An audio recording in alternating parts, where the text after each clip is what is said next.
it's Miss Amy again, coming to you from the Society Hill Library.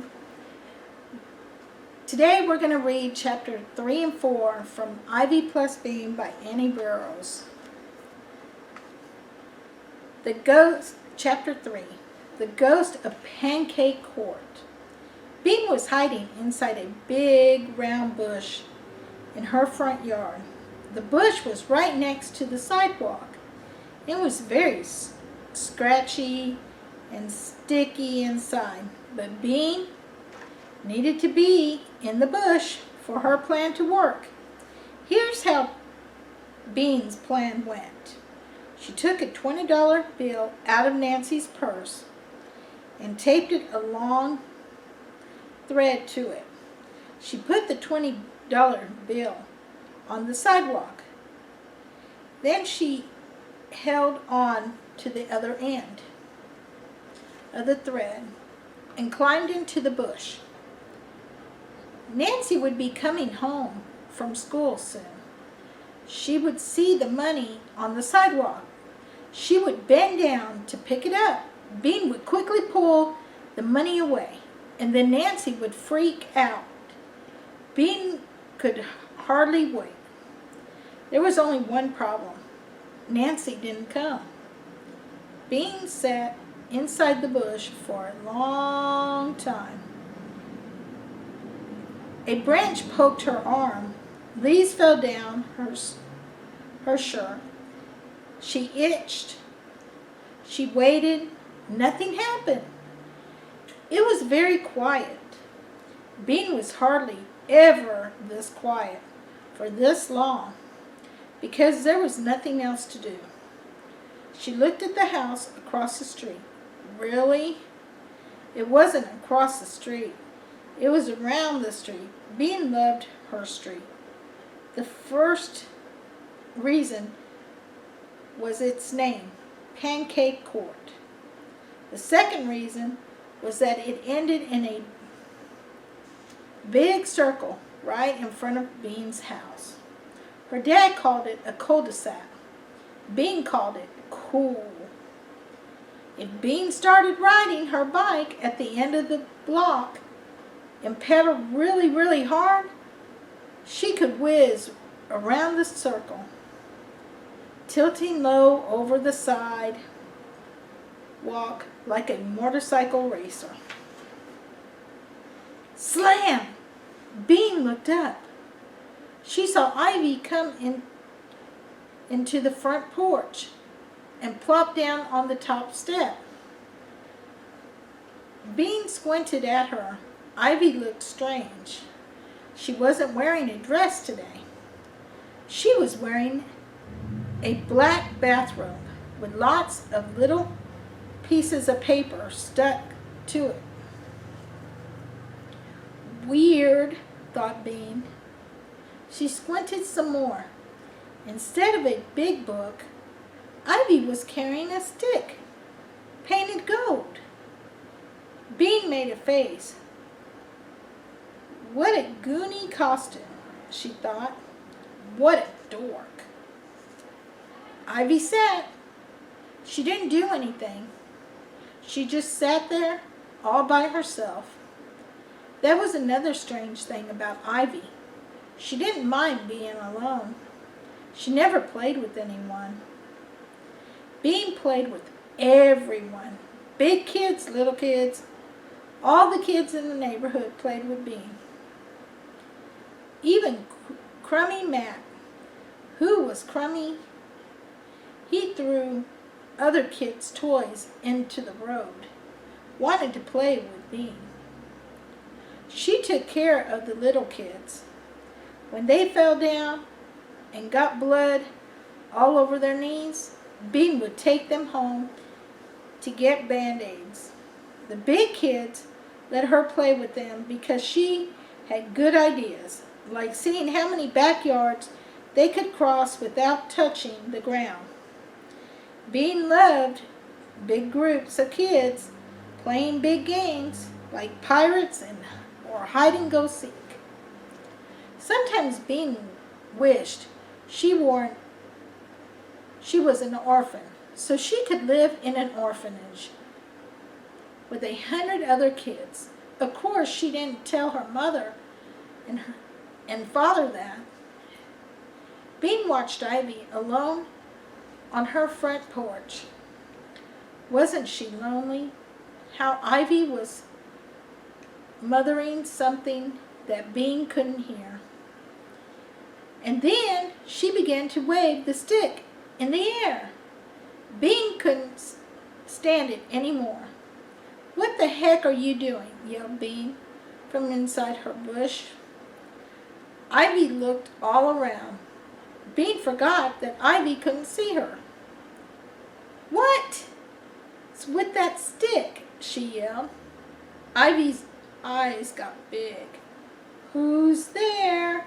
she said. "Are you a ghost?" "A ghost? What a great idea!" Bean made her voice scratchy and spooky. "Yes," she howled. "I'm the ghost of Mr. Killhawk. I lived in your house before, and I died there too." Mr. Killhawk had actually moved to Ohio, but Bean thought it was more interesting to say he died. "I've come to haunt you. Tonight, you're sleeping. Will creep my ice fingers around your neck." "Bean, what are you yelling about?" Oops, it was Nancy. Bean meets Ivy. Chapter 4. Bean picked out between leaves. Nancy hadn't seen the $20.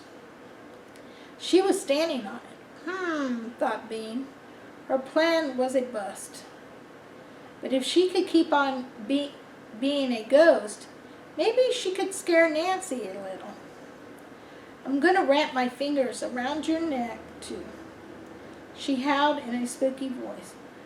"And I'm going to spit in your ear. "No, you're not," said Nancy. She didn't sound scared. She reached into the bush and yanked Bean out. "Stop yelling." That's when she saw the $20 bill. "Hey," she said, "where did you get the money? You don't have $20. Then she saw the string. "I see what you're doing, burnt face. I bet this is my money, too." Then she picked up the ball and looked at it. "You steal my money. I'm telling Mom." She began to pull Bean toward the front door. Oh no, thought Bean. None of her ideas were working out today. Now she had two choices. She could go inside with Nancy and face Mom, or she could run. So Bean fell over on the ground and started to wail. "My ankle! Oh, ow, ow! My ankle's killing me. It's sprained." She held her ankle. Nancy frowned. "You didn't sprain your ankle, you faker," she said. But she bent down to take a look. That was all Bean needed. She stood up and ran. She ran out of her yard and around Pancake Court until she found herself in front of Ivy's house. "Oh, you're in trouble now," Bernice Blue yelled. "Nancy, I'm going to tell Mom." Bernice was Bean's real name. People used it only when they were yelling at her. Bean couldn't help it. She just had to stick her tongue out and say, Then she just had to turn around and wiggle her behind at Nancy. "That's it," Nancy yelled. "I'm getting Mom." She stormed into the house. For a minute, Bean felt happy. She loved making Nancy mad. But when Nancy was gone, Bean began to worry. Mom hated when she did more than one bad thing at a time. Bean counted. Taking the money, lying about her ankle, leaving the yard without asking, and wiggling her behind at Nancy. 4 things. 5 if you counted pretending to be a ghost. Bean was going to be in big trouble. How big? No dessert for sure. No videos for a week? Maybe, but it could even be worse. Her mom might send her to her room for the rest of the day. Bean hated that. "Hide!" Bean looked up. She had forgotten all about Ivy. Ivy was still sitting on her porch. She had been watching the whole time. She knew that the ghost of Mr. Killop was really Bean inside the bush. Bean expected her to be mad, but she didn't look mad. She looked excited. "Hide," she said again. Thought Bean. Maybe boring Ivy was right. If her mom couldn't find her, she couldn't send her to her room. If she stayed out until dark, her parents would stop being mad and start being worried. Her mom might say, "Oh, my poor little Bean. My poor little baby." Then they'll be so happy to see her when she came leaping home that they probably wouldn't punish her at all. They might even let her have seconds on dessert. That settled it. "Okay," she said to Ivy. "Where? Follow me." Ivy came down the stairs and slipped behind a bush growing against her house. Bean followed her and crouched down behind the wild leaves. "No, get up. This is just the beginning," said Ivy. "I'm going to take you to a secret spot." "This isn't it?" asked Bean. The bush looked pretty good to her. "No. This is the passageway." Ivy pressed her back against the house and edged along. Bean edged along too, the wall scraping her back. They turned a corner and edged some more. Ivy's house was big. "Halt!" said Ivy. Bean halted. "Now," said Ivy, "close your eyes and I'll take you to the secret spot." "What? How come I have to close my eyes?" "Because it's a secret," said Ivy. "Duh." Bean couldn't argue with that. Ivy looked like a wimp, but she didn't talk like one. Bean closed her eyes.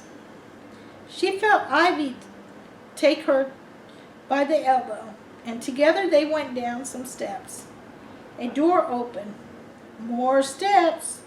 Cool. Damp air blew in Bean's face. Then they went up some steps. Another door opened. They were outside again. Ivy was taking Bean through some tall grass. "Shh," said Ivy suddenly. Bean froze. Crouch down, said Ivy. Being crouched.